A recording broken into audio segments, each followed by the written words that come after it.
Welcome friends. This is my effort today for those of you who are practicing yoga regularly for physical and mental well-being, or who have been not started yet but there is a desire to take the help of yoga to control the occasional disobedient body. What do you think? There are so many channels for training yoga, and from there you can take your necessary yoga advice. Maybe you are thinking it. Yes, that's right. The world is in our hand today for the blessing of technology. YouTube is the key of fulfilling desire. Any necessary information of our daily life appears absolutely ready-made via social media. These are many ways to teach yoga to keep our body and mind healthy and fresh. Of course, there are many valuable tips on yoga, and many people practice yoga as per their need with advice from here. I am not doing this program to provide this kind of purpose. My purpose of this program is little different. I am discussing how can I help you through this program. As you can see, there are so many mediums for teaching yoga, and there is a special emphasis on the practice of pranayama along with other aspects of yoga.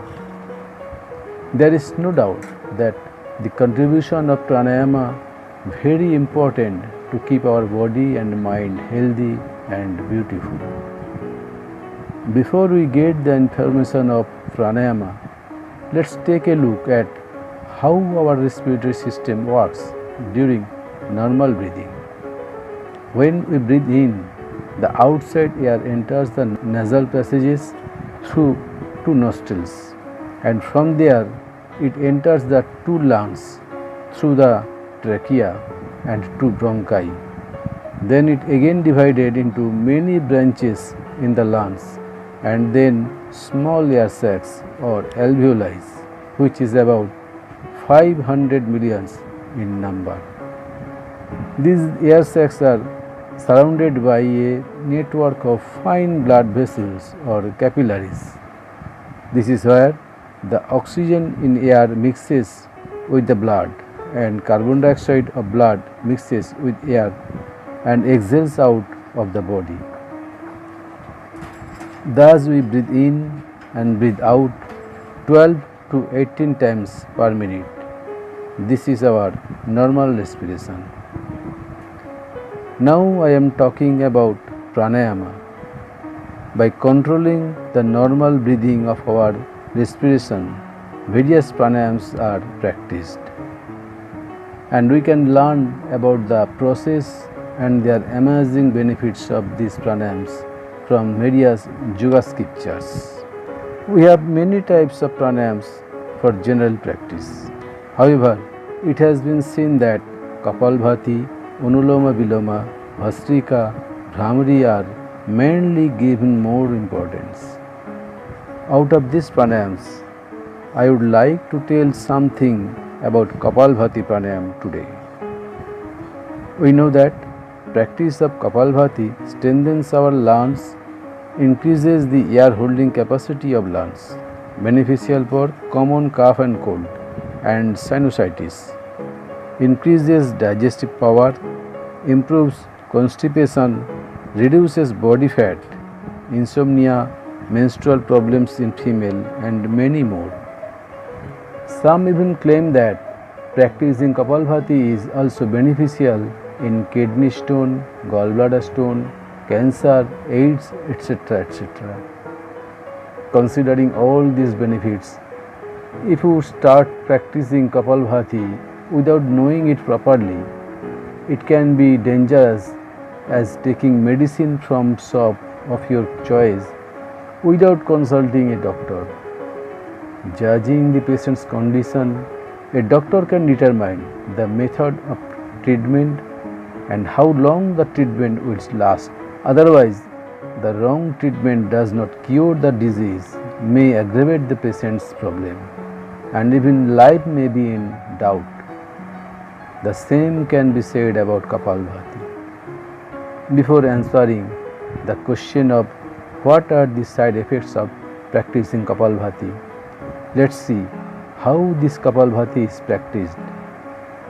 In a serious discussion of where and how Kapalbhati is mentioned in our yoga scriptures, without further complication, I will summarize how Kapalbhati is usually practiced. Sitting in any meditative posture, that is sitting with the spine erect, exhaling forcefully or exhale very fast by making loud noise like this.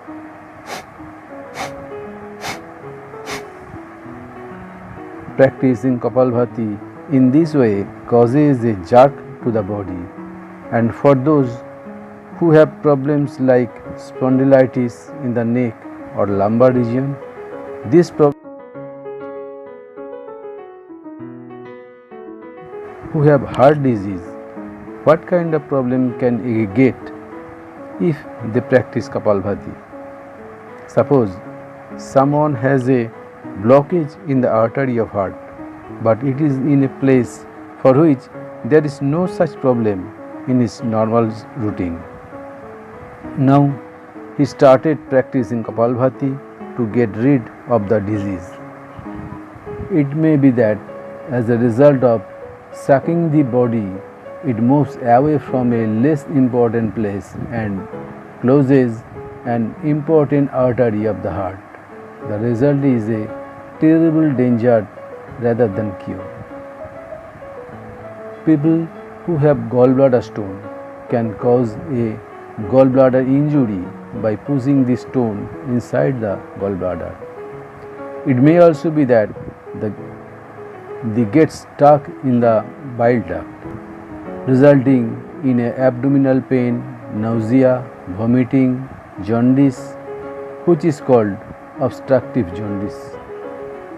In addition, hernia can lead to practice Kapalbhati. In order to increase the blood flow in the body, patients with high blood pressure may also have problems like palpitation, headache, dizziness, neck pain, etc. The airway that holds our breath from the nose to the lungs is covered with a layer of mucous membrane all over it, so that the airways are always moist. Now, if one continues to practice Kapalbhati for a long time, there may be damage to the mucous membrane due to continuous forceful rapid breathing. This can lead to shortness of breathing, coughing, maybe bleeding with cough. Then you understand. Just as there is so many benefits to the practice of Kapalbhati, there is also possibility of serious harms. So my request to you, if you want to practice Kapalbhati or any other yoga, start the practice only after knowing it properly from an experienced yoga instructor who understands your physical condition and then advise you which yoga you have to practice and how to practice it. Thank you.